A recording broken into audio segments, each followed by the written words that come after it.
পোনপ্ৰথমে দাদা আপোনাৰ পৰিচয়টো দিব। মোৰ নাম সতীশ ডেকা, হয় ঘৰ মোৰ চাৰণপাৰাত আৰু পোষ্ট অফিচ পুৰণি টংলা, জিলা ওদালগুৰি হয় আৰু থানা টংলা। কেইবিঘামান আছে? মোৰ 10 বিঘামান আছে। 10 বিঘামান আছে। বৰ্তমান এইটো কি কল লগাইছে আপুনি ইয়াতে? মালভোগ কল। আপুনি অকল ইয়াতে মালভোগ কল কিয় লগাইছে?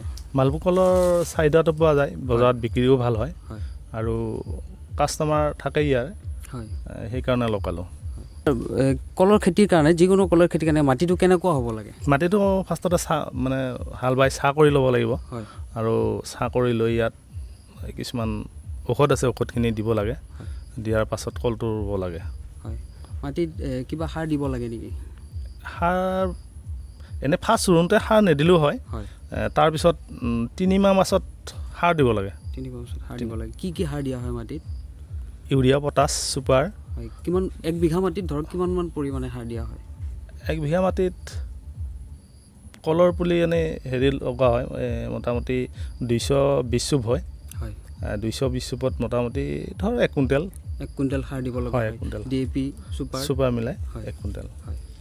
এটা ডিষ্টেঞ্চবিলাক কিমান দিছে কলবিলাক? 9 ফুট। 9 ফুটকৈ থাকিব লাগে। লাগে।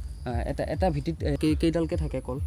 3-4ডাল। 3-4ডাল থাকে। ৰোৱাৰ মোটামুটি 2 মাহ 3 মাহ পাছত বোন আহে। বোনটো গ্লাইচিন বুলি পেলাই এটা ঔষধ পোৱা যায়, এই ঔষধটো মাৰিব লাগে তলত। তাৰপিছত নিকানি কৰি দিব লাগে, অলপ গুৰটো অলপ খান্দি দিব লাগে। খান্দি দিলে আৰু বস্তুটো অলপ ভাল হয় আৰু কলটো চাফা কৰি ৰাখিব লাগে, গাছবিলাক। মেৰামতি কৰিব লাগে, মেৰামতি নকৰিলে পোকে ধৰে। পোকৰ কাৰণে ধৰ ঔষধ দিব লাগে। কি কি ঔষধ দিয়া হয় ইয়াত পোকৰ কাৰণে? পোকৰ কাৰণে আমি পৰফেক্স দিওঁ আৰু ইক্কা বুলি পেলাই এটা পাউডাৰ পোৱা যায়, ইক্কা দিয়া যায়। সেইটো স্প্ৰে কৰি থাকিব লাগে, তেতিয়া পোকবিলাকৰ পৰা আঁতৰি থকা যায়। হয়, তাৰোপৰি আপোনাৰ কিবা ভিটামিন জাতীয় কিবা দিয়া হয় নেকি ইয়াতে? এনেই ভিটামিনটো মই দিয়া নাই আজিলৈকে। আজি 5 বছৰে হ'ল মোৰ। ভিটামিন মাৰা নাই মই কোনো ধৰণৰ কলত আজিলৈকে। পোকৰ আক্ৰমণৰ পৰা বচাৰ কাৰণে ঔষধবিলাক দি থাকিব লগা হয়। তাৰোপৰি কলৰ কিবা সচৰাচৰ এনেকুৱা কিবা বেমাৰ থাকে নেকি? এটা বেমাৰ থাকে ইয়াৰ। বেমাৰটো পাতটো অলপ ৰঙা পৰি যায়। ৰঙা পৰি গ'লে এতিয়া অলপ ঔষধ চৌষধ মাৰিলে ভাল হয় গাছটো আকৌ। এতিয়া ধৰক কোনোবাই যদি 1 বিঘা মাটিত কলৰ খেতি কৰিব বিচাৰে, তাত আপোনাৰ খৰচ কিমানমান হয়? যদি মালভোগ কলৰ খেতি কৰিব বিচাৰে, খৰচ কিমানমান হ'ব? কিমান টকা পইচাৰ প্ৰয়োজন হ'ব? কলপুলিৰ যোগান আপুনি ধৰে নেকি? যদি ৰাইজে কোনোবাই বিচাৰে আমাৰ, তেতিয়া কলপুলি যোগান ধৰিব পাৰে নেকি? এইখিনি গোটেইখিনি এটা বুজাই দিব অলপ। 1 বিঘা মাটিত খেতি কৰিলে মোটামুটি 20,000কৈ 25,000 টকাৰ ভিতৰত হৈ যায়। কলৰ পুলিটো কিনি আনিব লাগে। এইটো পুলি ধৰ আমি পাৰ পিছ 10 টকাকৈ লওঁ আৰু বেলেগৰ পৰা আমি কিনি আনোতো এনেকৈয়ে লৈছিল আমাৰ পৰা। আমি এতিয়া যদি কাৰোবাক লাগে বা কোনোবাই বিচাৰে তেতিয়াহ'লে আমি দিওঁ আৰু 1 বিঘা মাটিত কলৰ খেতি কৰি ধৰক আপুনি যিহেতু কৰি আছে, এটা অনুমান কিমান টকা উপাৰ্জন কৰিব পাৰিব? 20,000-25,000 টকা খৰচ কৰি খেতিয়ক এজনে মোটামুটি 1,20,000 কি 30,000ৰ ভিতৰত আহে বছৰত। ইয়াৰ ভিতৰত মোটামুটি খৰচা হয় পুলিৰ পৰা লগোৱাৰ পৰা ফল দিয়ালৈকে মোটামুটি 30-35,000 টকা খৰচা হ'ব। বাকীখিনি মানে প্ৰফিট হয় আৰু 80-90,000 টকা আহি যায় বছৰি। কোনটো মাহত বেছি ভাল হয় পুলিবিলাক ৰোৱাৰ কাৰণে? চৈত বহাগত লগাব লাগে। বেলেগ মাহতো লগাব পাৰি, কিন্তু চৈত বহাগত লগা পুলিটো ধৰ একদম ছিজনত ওলাই যায়। এইটো ঘূৰি আকৌ বহাগত ওলাই যায়। পূৰা 1 বছৰ লাগে ইয়াৰ কলটো, মানে পুলিৰ পৰা যেতিয়া থোক দিয়ালৈকে 1 বছৰ লাগি যায়। এই 10 বিঘাৰ প্লটটো আজি কিমান বছৰমান হ'ল?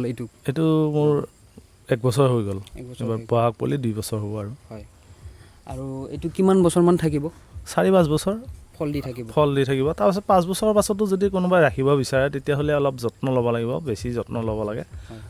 তাৰপিছতো ফল পোৱা যায়, মোটামুটি 7-8 বছৰলৈকে ভাল ফল এটা পোৱা যায়। এই কলৰ খেতি কৰা আজি কিমান বছৰমান হ'ল? মোৰ 5 বছৰ হ'ল। 5 বছৰ হ'ল।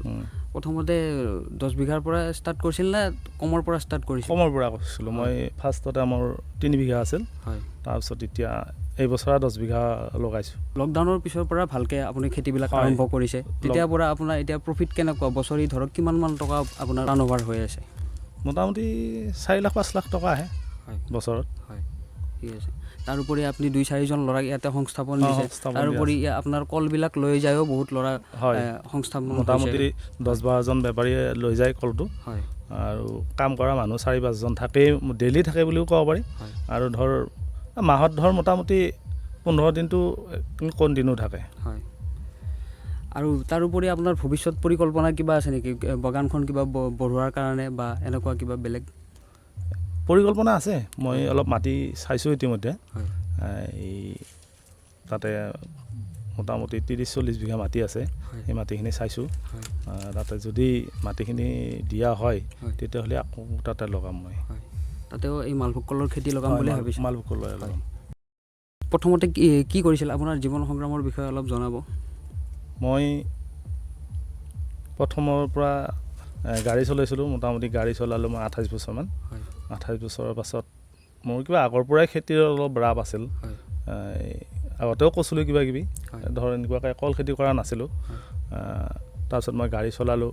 গাড়ী চলোৱাৰ পিছত এই লকডাউন দিয়াৰ আগে তাৰপিছত মই চিন্তা কৰিলোঁ এখন বাগানকে বনাওঁ বুলি পেলাই। তাৰপিছত মই মাটিটো ৰিজত ল'লোঁ। লৈ উঠি পেলাই ফাৰ্ষ্ট 3 বিঘা লগাই তাৰ পৰা আৰম্ভ কৰিলোঁ। এতিয়া মোটামুটি 10 বিঘা লগা হৈছে আৰু। চাকৰিতকৈ এইটো মানে নিজৰ হেৰিটো, এইটো মানে চাকৰি ধৰ কৰিলে ধৰ চৰকাৰে টকা দিব, দৰমহাটো লয়। কিন্তু আমাৰ ইয়াতে আমাক চৰকাৰে টকা নিদিয়ে, নিজৰ ব্যক্তিগত বস্তু। আমি হয়তো কাম কৰিছোঁ, পাইছোঁ, আৰু কাম নকৰিলে এইটো নাই আমাৰ। কাম কৰিলেতো ওলাবই টকা। মই যেনেকুৱাকৈ এতিয়া ধৰ এইখিনি কৰি লৈছোঁ, ইয়াতে মোৰ ইয়াতে প্ৰফিট নোহোৱাকৈ মই কৰা নাই, আৰু প্ৰফিট আছে কাৰণেই কৰিছোঁ। এনেকুৱা আৰু।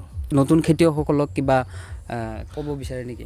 যদি কোনোবাই কৰিব বিচাৰে তেতিয়াহ'লে তেওঁলোকে কৰিব পাৰে, আৰু বস্তুটোত লাভৱান হ'ব পাৰে। যদি তেওঁলোকে কৰিব বিচাৰে কৰিব পাৰে আৰু খেতিটো। খুব লাভজনক এটা খেতি। লাভজনক খেতি।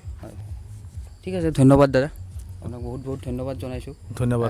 আজিৰ যুৱ প্ৰজন্মই যদি এই খেতিটো আৰম্ভ কৰে, কিমান ধুনীয়াকৈ এটা উপাৰ্জনৰ পথ হিচাপে ইয়াক বাছি ল'ব পাৰে, আপোনালোকে বুজি উঠিছে চাগে। তো আপোনালোকে এই বিষয়ে অলপ সবিশেষ তথ্য দিয়াৰ কাৰণে মই চেষ্টা কৰিছোঁ। যদি ভিডিঅ'টো চাই কিবা অলপ ভাল পাইছে তেতিয়াহ'লে লাইক কৰিব, কমেণ্ট কৰিব, শ্বেয়াৰ কৰিব, আৰু ছাবস্ক্ৰাইব কৰি দিব চেনেলটো। ধন্যবাদ।